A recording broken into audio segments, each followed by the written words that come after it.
yang diamalkan itu akan melahirkan yang namanya mengalami.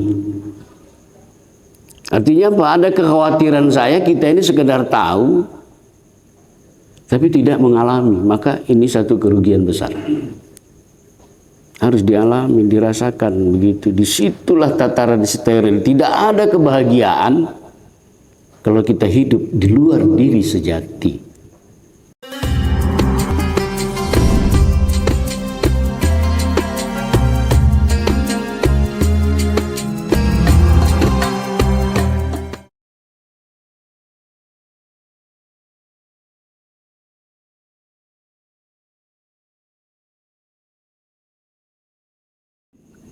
Bismillahirrahmanirrahim. Assalamualaikum warahmatullahi wabarakatuh. Alhamdulillahi rabbana alimna ma jahilna wa dzakirna ma nasina wa anfa'na ma 'allamtana innaka antal alimul hakim. Asyhadu an la ilaha illallah wahdahu la syarika lah wa asyhadu anna Muhammadan abduhu wa rasuluh. Allahumma shalli wa sallim wa barik ala sayyidina Muhammadin wa ala alihi wa sahbihi ajma'in, amma ba'd. Qala Allah Ta'ala fil Qur'anil Karim, bismillahirrahmanirrahim, innani anallah la ilaha illa ana fa'budni wa aqimus sholata li dzikri. Sadaqallahul azim. Jemaah yang dimuliakan oleh Allah, yang sangat saya hormati, bersyukur kita kepada Allah dengan melafalkan ucapan alhamdulillahi rabbil alamin atas nikmat-nikmat yang diberikan Allah, dan sungguh nikmat itu tidak bisa kita hitung sangkin banyaknya. Itu yang dikatakan Allah, wa in ta'uddu ni'matallahi la tuhsuha. Kalau kamu menghitung-hitung nikmat yang kuberikan, itu kata Allah, maka kamu tidak akan bisa menghitung-hitung nikmat itu. Teruslah menyadari nikmat-nikmat itu bentuk kasih sayang Allah dengan kita. Kemudian mari kita melantunkan selawat Allahumma sholli ala sayyidina Muhammad kepada rohaniah Rasulullah Nabi Muhammad sallallahu alaihi wasallam. Bagi orang yang sudah mengenal nurnya, itulah jalan untuk kita mendapatkan syafaat baik di dunia ini maupun di akhirat kelak. Jemaah yang dimuliakan oleh Allah, inti kajian kita pada malam hari ini, saya hanya ingin memastikan tentang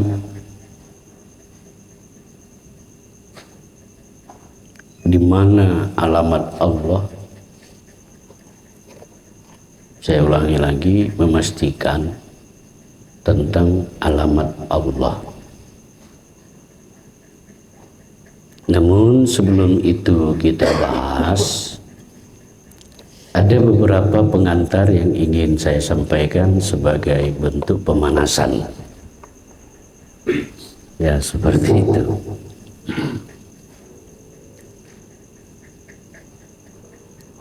Ya, timbul pertanyaannya begini. kenapa kita tidak betah di rumah sendiri? Malah kita ini betah di rumah orang lain.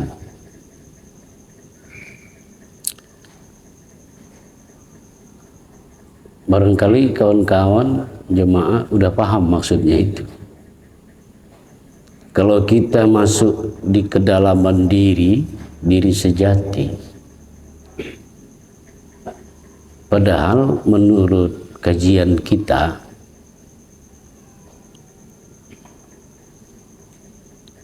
ya 24 jam itu menjadi kewajiban kita untuk masuk ke dalam rumah sendiri. Artinya kesadaran kita tentang diri sejati kita. Tapi kita nggak betah gitu. Kira-kira kawan-kawan merasakan itu nggak? Kira-kira gitu. Kok susah kali ya masuk di dalam ini, kok nggak betah gitu.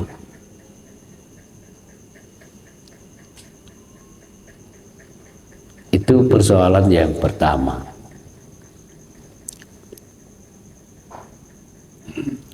Kita tidak akan bisa melakukan perubahan.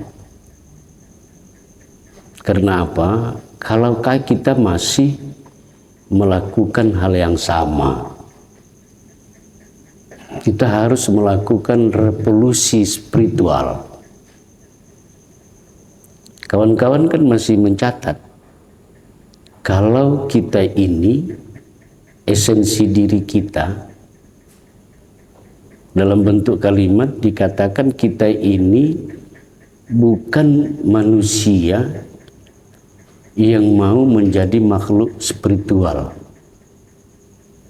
tetapi kita adalah makhluk spiritual yang menjadi manusia. Kalau saya robah kalimatnya begini, ya sudah tahu sih, diri esensial kita, diri primer kita, diri utama kita adalah diri batin.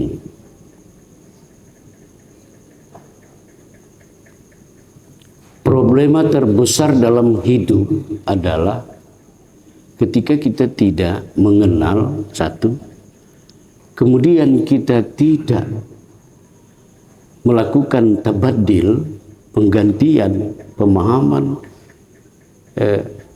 kita bukan melihat diri identitas, tetapi kita melihat diri sejati dan katakan bahwa itulah diriku, begitu.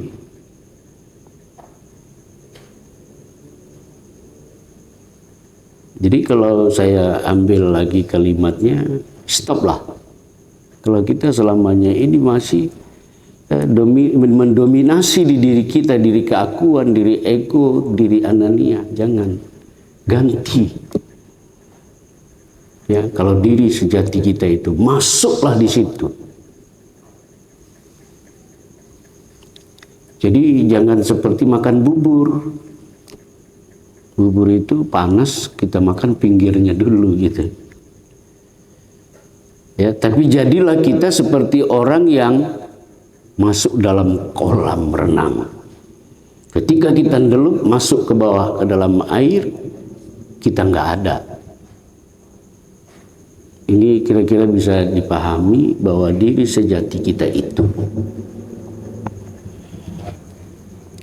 Ya, seperti itu. Jadi banyak sekali kita umat Islam ini yang mereka itu tidak mengenal diri itu. Kalau dibikin persentasenya hanya 20%. Ya, mengetahui esensi kajian ini. Keberadaan yang sesungguhnya, begitu.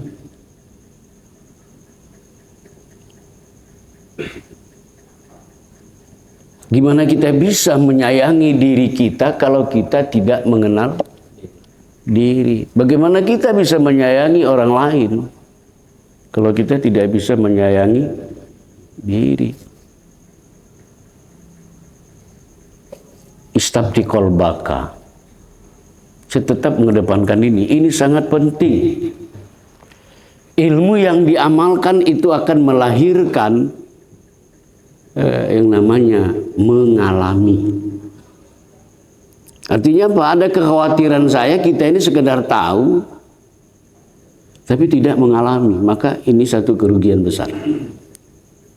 Harus dialami, dirasakan begitu. Disitulah tataran steril. Tidak ada kebahagiaan kalau kita hidup di luar diri sejati.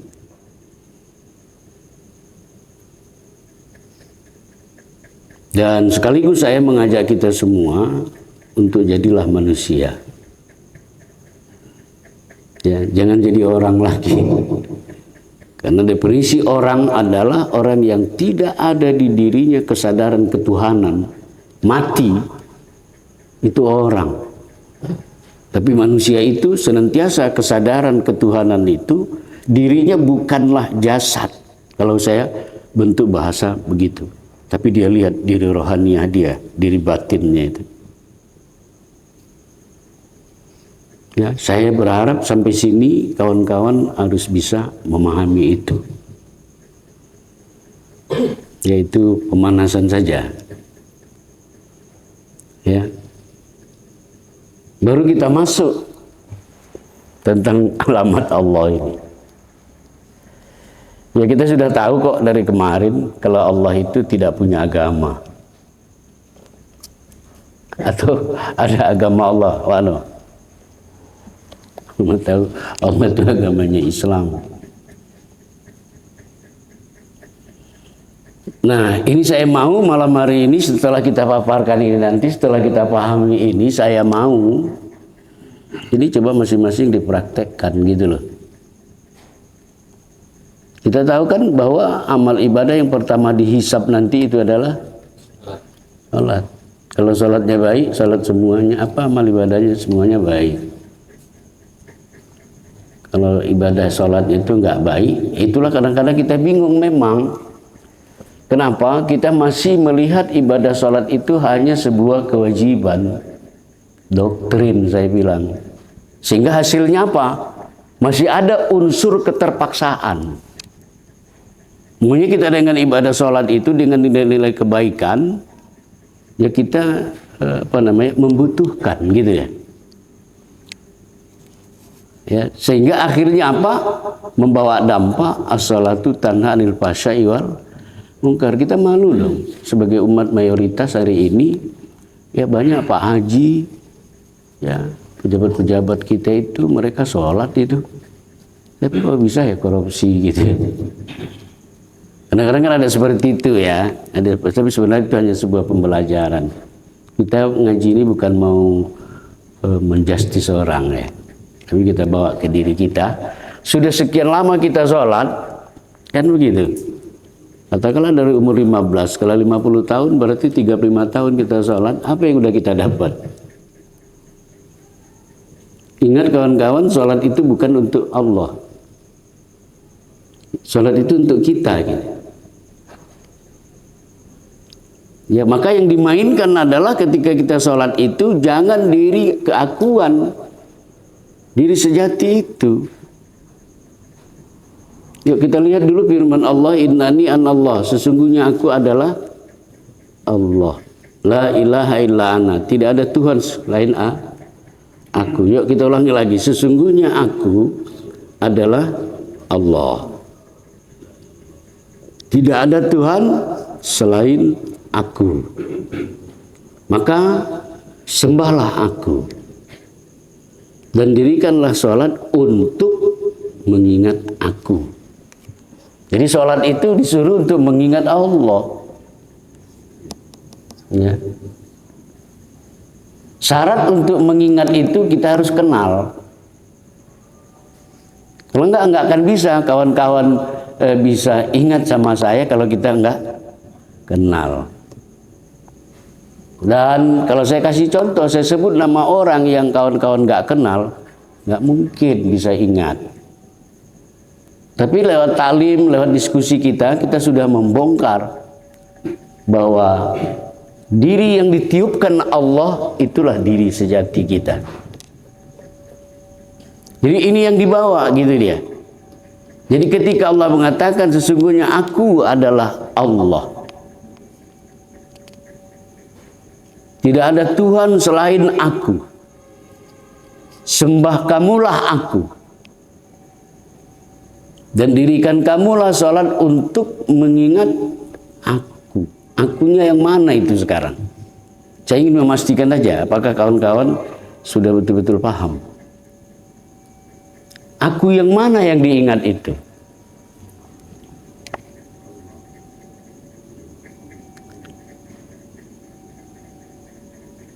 Aqimis sholata li zikri, dirikan kamulah sholat itu untuk mengingat aku.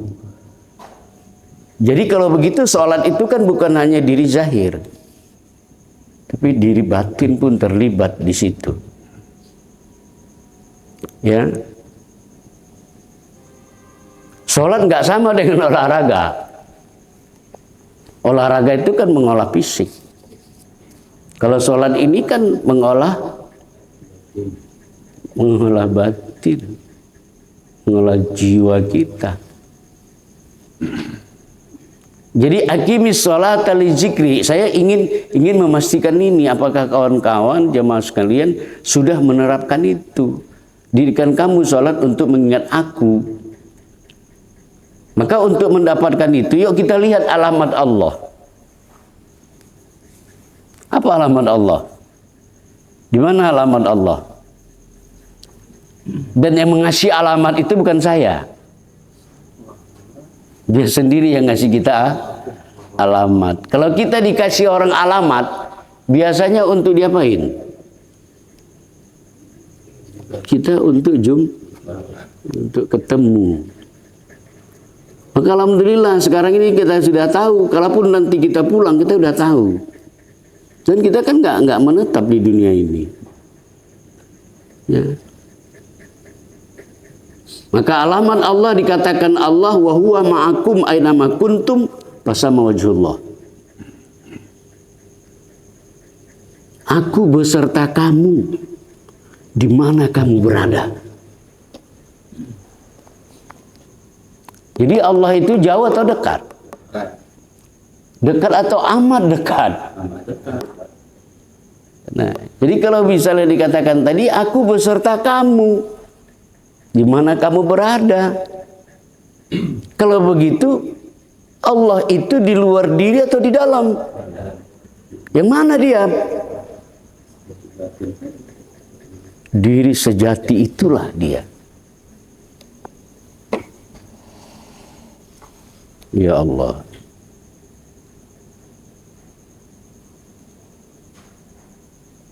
Kalau gitu kita sembahyang, itu makanya kehadiran diri sejati itu dalam sembahyang itu, itulah yang kita pandang, yang kita rasa, kumpul segala pengenalan di situ. Itu sembahyang itu pandang situ Allah. Ya kalau boleh saya katakan yang sembahyang itu siapa? Allah. Nah, kalau dibahasakan berarti dia menyembah dirinya sendiri. Kita ada di situ. Kita konsepnya innalillahi wa inna ilaihi rajiun. Dia yang datang, dia yang pulang. Kita nggak ada. Dalam perspektif ini, orang mengaku dirinya ada, itu yang dimaksud Rasulullah wujudika zambun. Kalau kau merasa berwujud, kau merasa ada, itu syirik. Tapi jangan ke situ kita dulu, kita fokus. Saya mau begini, sembahyang itu jangan lagi melihat sejadah. Fokuslah di situ, di diri batin itu. Berdoa pun kita ke situlah. Jadi jangan menyembah Tuhan yang kita ciptakan. tapi menyembah Tuhan yang menciptakan kita gitu loh. Jadi lihat ke dalam. Kalau dia itu wa huwa ma'akum, ini Allah ngasih alamat loh. Cuma kan mungkin bahasanya kan agak-agak aneh gitu. Kok ada pula Tuhan pakai alamat gitu. Berarti pakai kelurahan, kecamatan, kabupaten, provinsi, kan bisa gitu loh. Iya kan? Tetapi ini adalah sebuah informasi pengetahuan untuk kita lebih bisa memahami sebenarnya itu bicara tentang cara metode.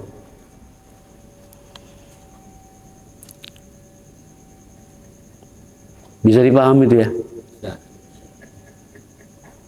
Apa perasaan kawan-kawan yang sudah saya katakan tadi memastikan itulah yang disaksikan. Itulah. Kalau begitu kita kan sudah ketemu kan? Maka Rumi itu apa dia katakan ya? Dia cari Tuhan ke gunung, ke bukit, ke laut, ke gua. Tapi akhirnya dia katakan, aku menemukan Tuhanku. Ternyata di dalam diriku. Wa huwa ma'akum. Nah, jadi kesadaran ini, pengetahuan ini bukan sekedar kita tahu, tapi harus dilakukan, gitu loh.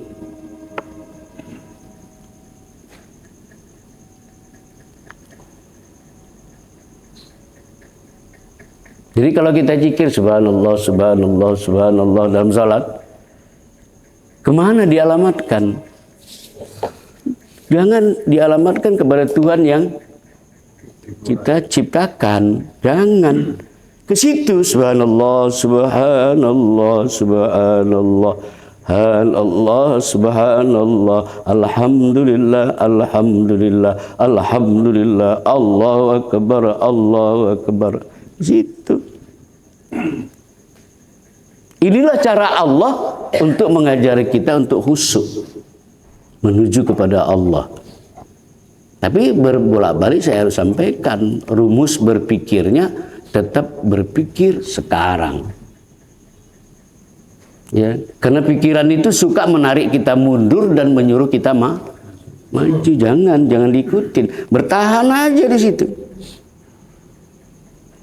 Dan menggeser kita maju dan mundur, ya udahlah, jangan lagi nambah dosa. Kita bilang iblis, setan segala macam. Ternyata iblis setannya awak sendiri. Jangan lagi gitu loh. Ya, itu alamat yang pertama. Yang kedua, kata Allah, fa iza sa'alaka 'ibadi anni fa inni qarib.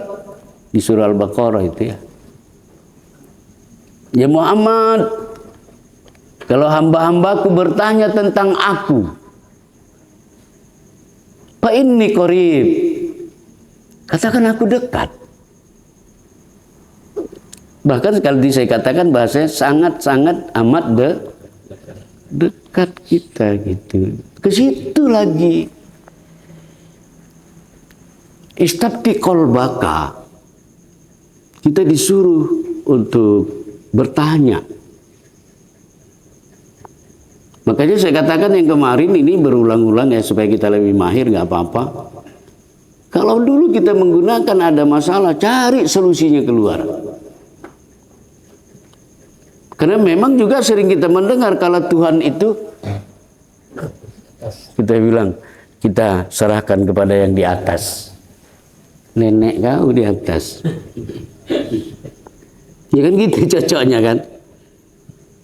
Pret gitu sekalian.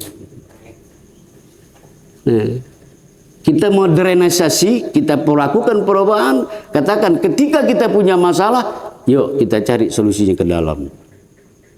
Makanya Rasulullah, ya, kalau kita buka peta sejarah, ketika sudah terjadi kemaksiatan di kota Makkah itu, dia pun pergi bersunyi-sunyi.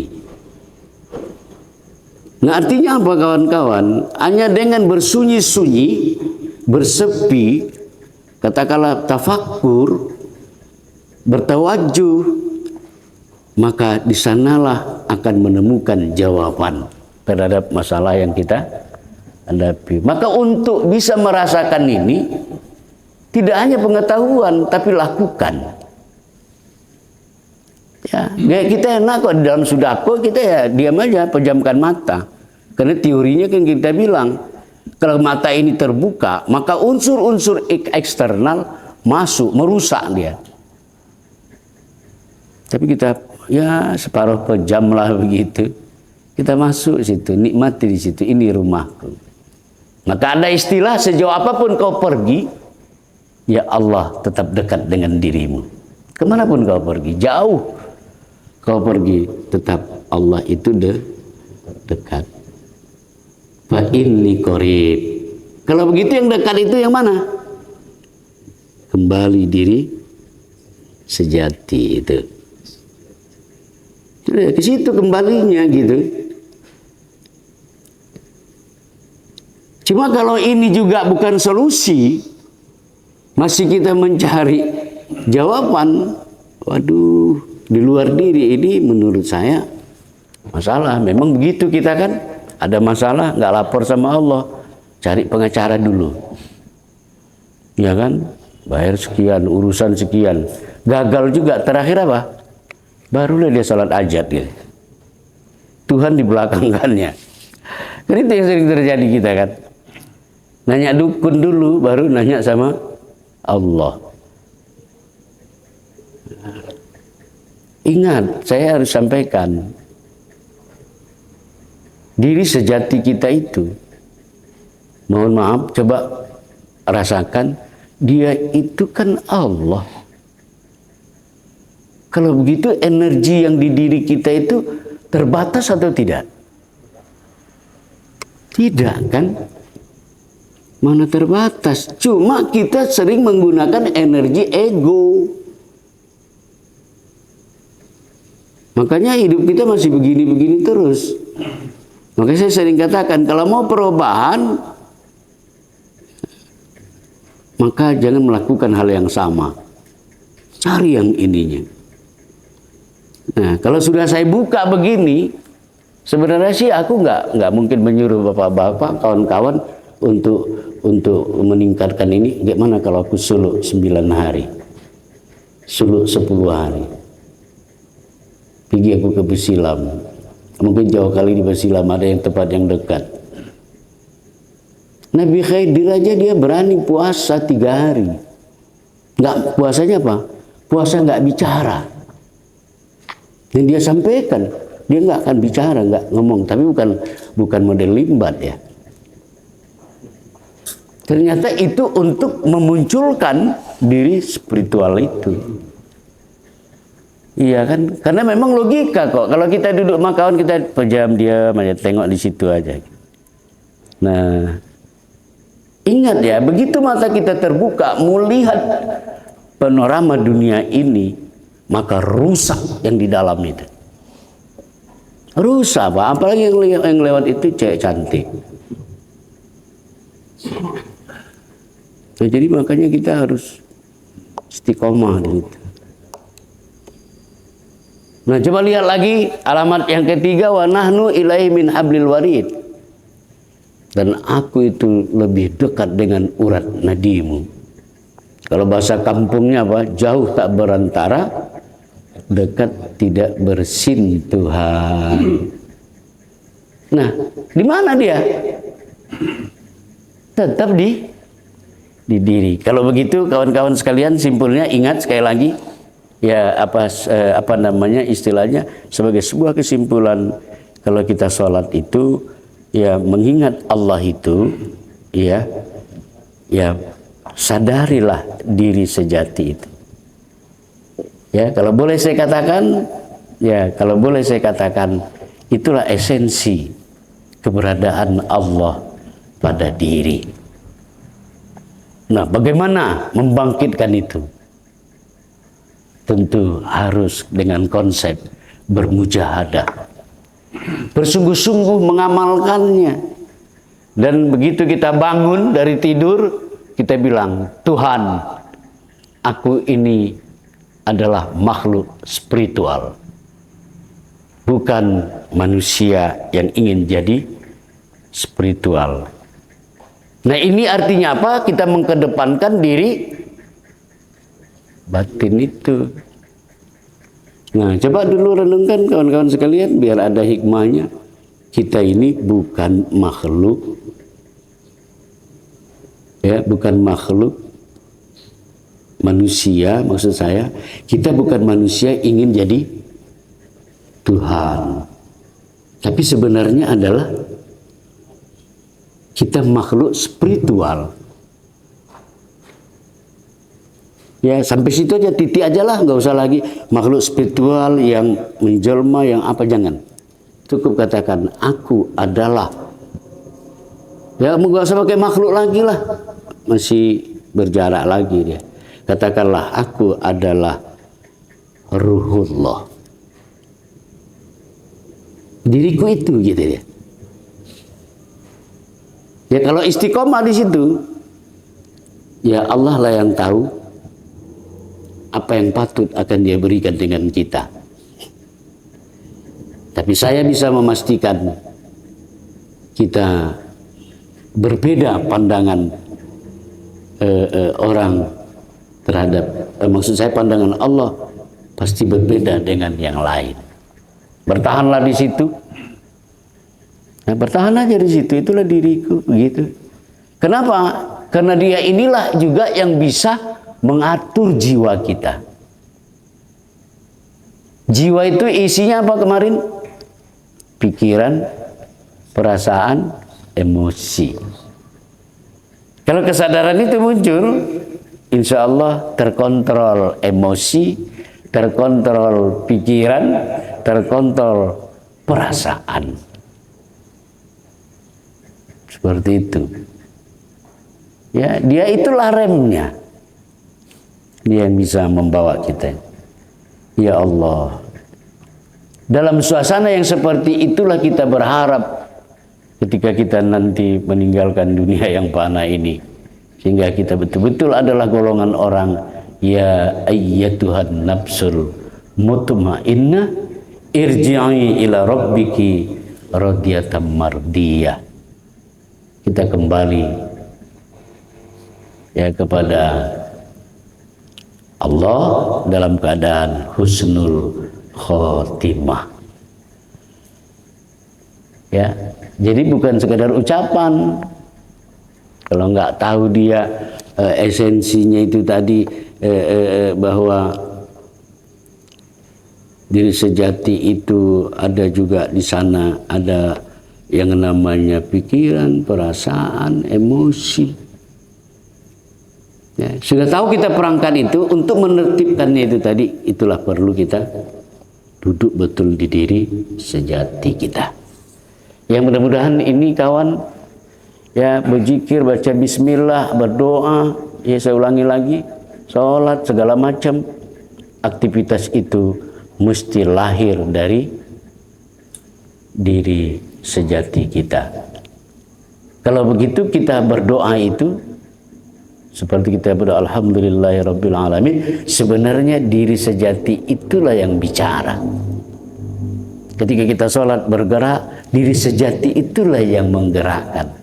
Ketika kita mendengar, dialah yang mendengar itu. Ya, sering-sering itu diasal. Ya, supaya lancar kaji karena diulang, licin jalan karena ditempuh. Dikunyah-kunyah, sudah halus baru ditelan. Ya, pemberitahuan, ilmu pengetahuan maksud saya sudah kita dapatkan, maka kewajiban kita bersama bagaimana mengamalkannya. Sekian, assalamualaikum warahmatullahi wabarakatuh. Nauzubillahi samii'un alim. Yuk kita lihat lagi di dalam itu. Ini harus kita biasakan. Nauzubillahi minasyaitonirrajim. Bismillahirrahmanirrahim. Alhamdulillahirabbil alamin. Hamdan syakirin, hamdan na'amin.